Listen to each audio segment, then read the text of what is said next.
सानाम को सगुन जोहार इन कोनाराम किसकु और तेज अपडेट अगु तीन जगह तबना तो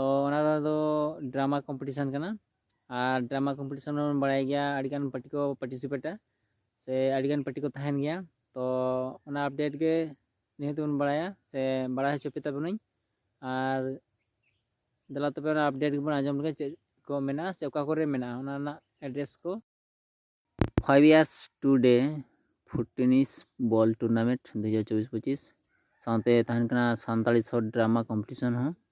और ओना दको ऑर्गेनाइज का AYSED क्लब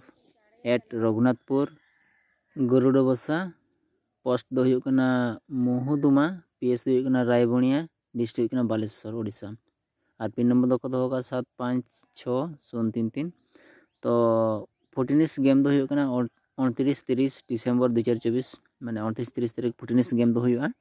और एंट्री फी लेका तक दो का 1260 टाका फुटटेनिस रे दो और पहलू प्राइज लेकाते मेना 10,000 और सेकंड प्राइज लेकाते मेना 8,000 और थर्ड फोर्थ दो जर्सी सेट को एमोआ तो ड्रामा कॉम्पिटिशन रे मेना 31 डिसेम्बर 2024 माने 31 तारीख हिलो ड्रामा कॉम्पिटिशन हुआ और ओना एंट्री फी लेका तक दो का 2,000 टाका तो प्राइज लेकाते मेना फर्स्ट प्राइज 15,000 सेकंड प्राइज 10,000 और थर्ड प्राइज दो 7,000 टाका तो नोड़े टीम लेकाते को हताव को 8 टीम को हताव को और नोड़े कॉन्टैक्ट नंबर को मेना तको तो जदि जहां को दरकार खान नो कॉन्टैक्ट पे बुकिंग दाड़ा को से कॉन्टैक्ट पे रपड़ दाड़ा पे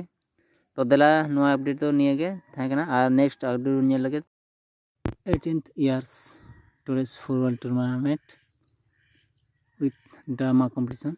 organized by Bhoitara Sporting Club at San Brahmanamara Post Pathor Chakuri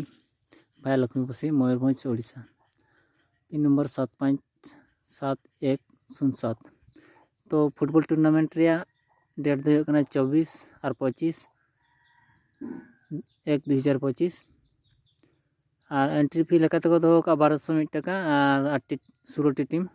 तो प्ले 9 सेट हुआ ऑफसाइड बाको सब को और नोड़े प्राइज लेकाते मेना 10,000 7,000 2,500 2,500 और ड्रामा कॉम्पिटिशन दो 26 तारीख हुआ 24/1/2025 और ओनरा एंट्री फी लेका तक दो का 1300 टाका और टाइम दो हुआ 1 घंटा लिमिटेड टीम से लिमिट पार्टी और छोटी खन 10 पार्टी को हताव को और ओनारे प्राइज तो हुआ 11,000 8,000 6,000 5,000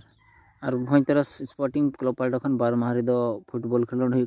जहाँ दो तहन 24 और 25 तारीख और साथे तहन 26 तारीख दो सेता अक्तो खन ढाबुल तमसा साथे निदा बेड़ा खाटो गायन हेपरा यात्रा नेल दो फ्री गया तो नोडे को ऑल चौका यात्रा नेल दो फ्री गया और दैव 2 घंटा पे कमिटी दायन है किंतु घुमाघट संडा लड़े हेबो किंतु साड़ी तुपुर हंसी भया को तो साड़ी तुपुर जर्सी को हुआ पाले नोडे को लई चौका घुमाघट संडा लड़े हेबो तो निहती साड़ी तुपुर भया को निहती पे सेटर तबना पे उना जगह रे दे देला सेटेरेना ठाव कोई फुलिया मारेडी भया लक्ष्मीपसी मयूरभंज दिन बेड़ा यात्रा तो माही तो हुआ 28/12/2024 शनिवार लो तो 10टा 10:30 खन गे नोडे तो यात्रा आरंभ